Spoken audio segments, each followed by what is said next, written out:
Hello friends, क्या aspirin को kidney वाले पेशेंट्स में लेना चाहिए या नहीं? क्या एस्प्रिन के किडनी पर हार्मफुल इफेक्ट्स हैं, ये डिस्कस करेंगे। एस्प्रिन जो कि हार्ट पेशेंट्स के लिए, स्ट्रोक पेशेंट्स के लिए, हार्ट अटैक वाले पेशेंट्स के लिए, इवन वाल्व वाले पेशेंट्स के लिए one of the most important दवाइयों में आती है, क्योंकि ये खून पतला करने की बहुत इंपॉर्टेंट दवा है। ज़्यादातर लोगों को बोला जाता है कि उन्हें लाइफ टाइम एस्प्रिन लेना चाहिए। अब इशू ये आता है कि क्या ये किडनी वाले पेशेंट्स के लिए नुकसानदायक है? हार्ट पर तो देखिए खून पतला करती है तो डेफिनेटली इसका बेनिफिशियल इफेक्ट होता है, लेकिन इससे किडनी पर कुछ साइड इफेक्ट्स हैं। आज इसको डिस्कस करेंगे कि क्यों है साइड इफेक्ट्स, किस तरह के साइड इफेक्ट्स हैं और इस पे स्पेसिफिक इश्यूज क्या आते हैं। टॉपिक पर जाने से पहले जो लोग हमारे चैनल पर नए हैं उन्हें रिक्वेस्ट करूंगा कि चैनल को सब्सक्राइब करें, वीडियोस को लाइक और शेयर। एस्प्रिन जो है खून पतला करने का बहुत इंपॉर्टेंट मॉलिक्यूल है। ये प्रोस्टाग्लैंडिन्स पर एक्ट करता है, थ्रोम्बोक्सिन पर एक्ट करता है। थ्रोम्बोक्सिन बेसिकली प्लेटलेट को चिपकाने वाला या प्लेटलेट के प्लग्स बनाने वाला एक इंपॉर्टेंट तत्व है। जब थ्रोम्बोक्सिन बनता है तो सारे प्लेटलेट्स आपस में चिपकने लगते हैं, जिससे क्लॉट बनता है। प्लेटलेट्स के ये प्लग हार्ट अटैक का सबसे इंपॉर्टेंट रीज़न होता है। एस्प्रिन को इसलिए दिया जाता है ताकि ये प्लेटलेट का चिपकना या उनके प्लग बनना या क्लॉट बनाना, प्लग का बेसिकली मतलब क्लॉट है, क्लॉट बनाने की प्रक्रिया को वो रोक सके। इसीलिए हर हार्ट पेशेंट में एस्प्रिन को देना अनिवार्य है और ज़्यादातर केस में लाइफ टाइम देना अनिवार्य है। लेकिन इसके साथ कुछ कॉन्ट्रोवर्शियल डेटा है और ये डेटा दर्शाता है कि क्योंकि एस्प्रिन थ्रोम्बोक्सिन को तो इनहिबिट करता है, लेकिन प्रोस्टाग्लैंडिन्स खासकर PGI1 I2 इनको भी इफेक्ट करता है। प्रोस्टाग्लैंडिन आई को इनहिबिट करता है। ये प्रोस्टाग्लैंडिन जो है किडनी के ब्लड फ्लो को रेगुलेट या कंट्रोल करते हैं। ये प्रोस्टाग्लैंडिन जब बढ़ते हैं तो किडनी की नलियाँ डायलेट होती है तो किडनी का ब्लड फ्लो बढ़ता है। जब ये कम हो जाते हैं तो किडनी का ब्लड फ्लो कॉम्प्रोमाइज हो जाता है। एस्प्रिन इन प्रोस्टाग्लैंडिन्स को इनहिबिट करता है या उनको भी रोकता है, जिसकी वजह से किडनी का ब्लड फ्लो कॉम्प्रोमाइज हो सकता है। अगर हाई डोज में एस्प्रिन को दिया जाए तो किडनी को नुकसान कर सकता है। लेकिन क्या इसका यह मतलब है कि हर हार्ट पेशेंट को किडनी का अगर प्रॉब्लम है तो एस्प्रिन नहीं देनी चाहिए?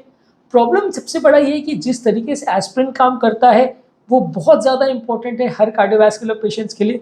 और आज के डेट में जहाँ कार्डियक का ट्रीटमेंट इतना ज़्यादा कॉमन है, एंजियोप्लास्टी इतना ज़्यादा कॉमन है, बाईपास सर्जरीज इतनी ज़्यादा कॉमन है, वहाँ एस्प्रिन को अवॉइड करना बहुत ज़्यादा मुश्किल है, क्योंकि ये एक तरह से ऐसी दवा है जिस पर पेशेंट की ज़िंदगी निर्भर है।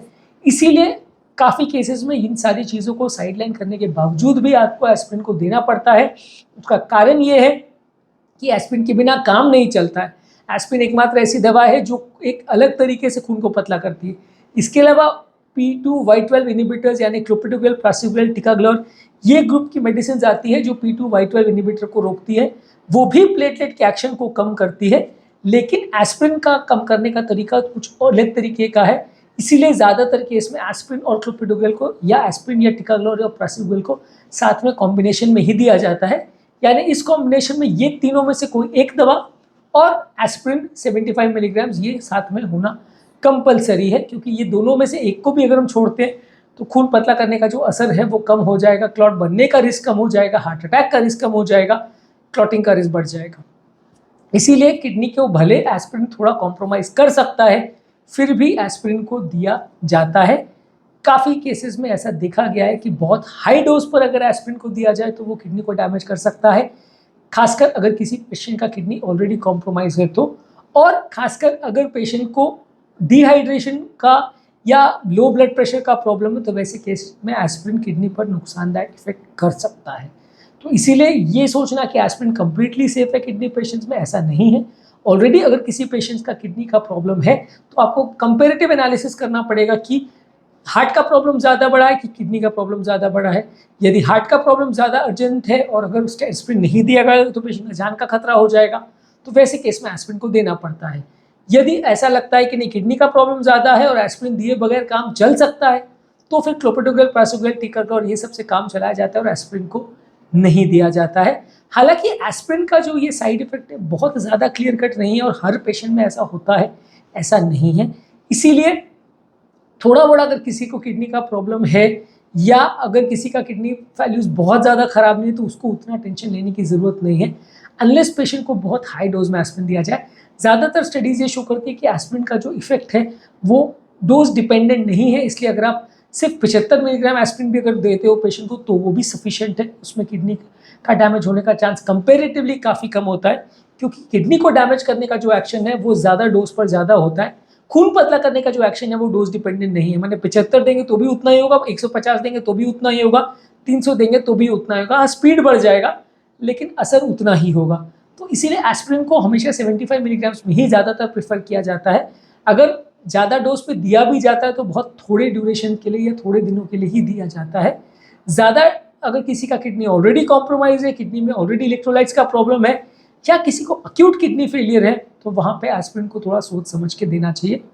इसके अलावा एस्पिरिन का एक और इम्पॉर्टेंट एक्शन है कि वो कुछ ब्लड प्रेशर कम करने वाली जो ACE inhibitor group of medicine है या angiotensin receptor blocker group of medicine है, उससे भी इनका इंटरेक्शन होता है, जिसकी वजह से एस्पिरिन को हाई डोज में देने से किडनी का प्रॉब्लम बढ़ सकता है। ये दोनों मेडिसिन भी वैसे तो किडनी को प्रोटेक्ट करती हैं, लेकिन अगर एडवर्स सर्कमस्टेंसेस हो और किडनी का ब्लड फ्लो अगर ऑलरेडी कॉम्प्रोमाइज्ड हो तो ये दवा किडनी को नुकसान भी कर सकती है। हालांकि ये थोड़ा सा समझाना बड़ा मुश्किल है कि किस तरह से होता है, क्या होता है, और ये एक तरह से क्यों ये दवा प्रोटेक्टिव है और क्यों यही दवा नुकसान भी कर जाती है, तो ये समझाना थोड़ा सा मुश्किल है। लेकिन फिर भी इतना समझ लीजिए कि एस्पिरिन बाकी दवाओं के साथ भी इंटरेक्ट करके किडनी को नुकसान पहुंचा सकता है। इसलिए एस्पिरिन किडनी के खराब वाले पेशेंट्स में पूरी तरह से सेफ नहीं है। हर इस तरह के पेशेंट्स में हमको एक कंपेरेटिव एनालिसिस करनी पड़ती है, जहाँ किडनी भी खराब है और हार्ट भी खराब है, कि ज़्यादा ज़रूरी क्या है। किडनी को हम पूरी तरह से दरकिनार तो नहीं कर सकते, लेकिन हाँ ये है कि जब प्रायोरिटी ये है कि हार्ट अटैक से पेशेंट को बचाना है, स्ट्रोक से बचाना है, और क्लॉटिंग रिस्क अगर बहुत ज़्यादा है तो हमको एस्पिरिन क्लोपिडो के लिए कॉम्बिनेशन देना पड़ता है।